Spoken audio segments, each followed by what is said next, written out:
Well, hello folks, I'm afraid to say that it is another post-match inquest and another post-match debrief after another Liverpool defeat. 6 losses in their last 7 games, 10 matches without a clean sheet, and now they're out of the Carabao Cup, which could have been their best shot at silverware this season based on the fact they are 7 points behind in the Premier League.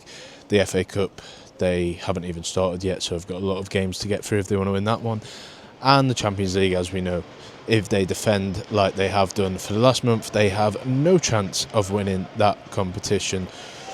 So where do we stand with this defeat? 3-0 to Crystal Palace. Every credit to Crystal Palace, every credit to their fans, every credit to Oliver Glasner, Ismaila Sarr and their players for what I would describe as a professional performance.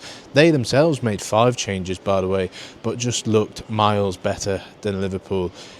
So you can't really say that it was Palace's first team against Liverpool's B team, but it was a mixed up Palace team and they were just miles better than Liverpool. They bullied some of Liverpool's kids and they did not really have to get out of gear 3 to get going in this match. So, like I said, where do we go with Liverpool from here? Who is to blame for tonight? Does it actually matter that much? These are all questions going around my head right now, 10 minutes after the full-time whistle has gone. And I would say the main thing to say is it's not on the 11 players who played tonight. Let's put it that way, or not most of them anyway. Kieran Morrison making his debut, proud moment for him, a night that he will always remember regardless of the result. Freddie Woodman, debut, couldn't really do much about the goals. Some of the substitutes that came on, Trent Cone-Doherty, first appearance at Anfield. Welity Lucky, first team appearance for Liverpool. Amar Ronaldo, listen, the less said about him, the better. 16 first team minutes, 2 red cards.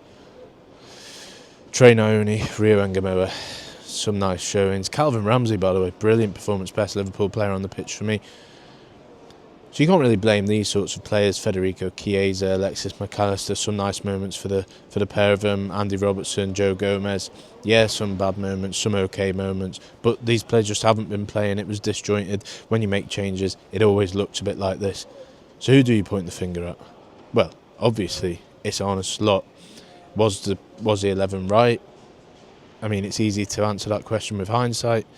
But when you've lost as many games as Liverpool have recently, when you've got players out of form in the way that they have been recently, and I'm looking at, Mo Salah, okay, he scored at the weekend, but he's been out of sorts. I'm looking at Florian Wirtz. I'm looking at the defenders. Would it have been better to get a bit of confidence back into them, to get that winning feeling? There's nothing bad that comes from winning. So, in hindsight, it's easy to say, could he have gone with a stronger team? Did it have to be so extreme is what I would ask.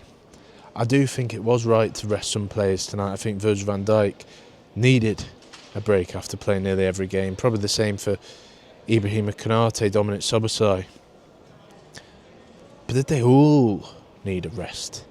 That's what I'm wondering right now. Did 10 players need to be taken out of this team?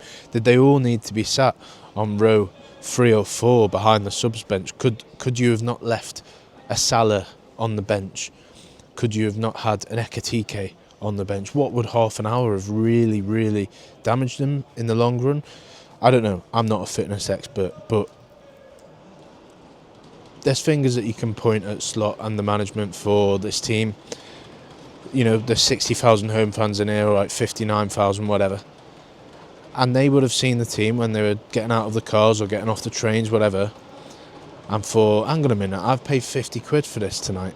And I'm watching, with all due respect, a B team. I'm watching kids. I'm watching fringe players. Whereas Palace have made changes, but they still had Mateta, played half the game. They still had Sarr, played most of the game. They still had the captain, Mark Gay, he played all the game. They still had Lacroix. They still had midfielders that play a lot. Jeremy Pino scored at the end.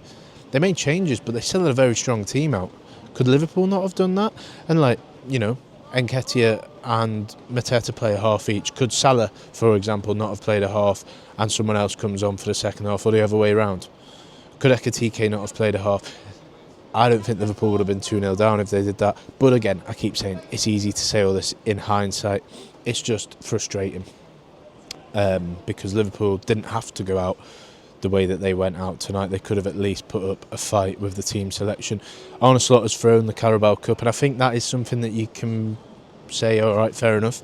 If they are top of the league and 7 points clear, the fact that they're 7 points behind makes you think, as I said earlier, this could be their best chance of silverware this season. Look at these stewards, by the way, having a great time. More cohesive than Liverpool's defence in the last month, let's say that. It doesn't really matter in the long term that Liverpool are out of this competition. It's one of those where it's like, if you get to the semi-final, then great. If you win it, then brilliant. It's a piece of silverware. Look at Newcastle last season. And great. Fair play to Palace. Let's see, maybe they'll go on and win this like they did with the FA Cup, like they did with the Community Shield. The good news is that Liverpool don't have to play Palace or Ismaila Sarr until April.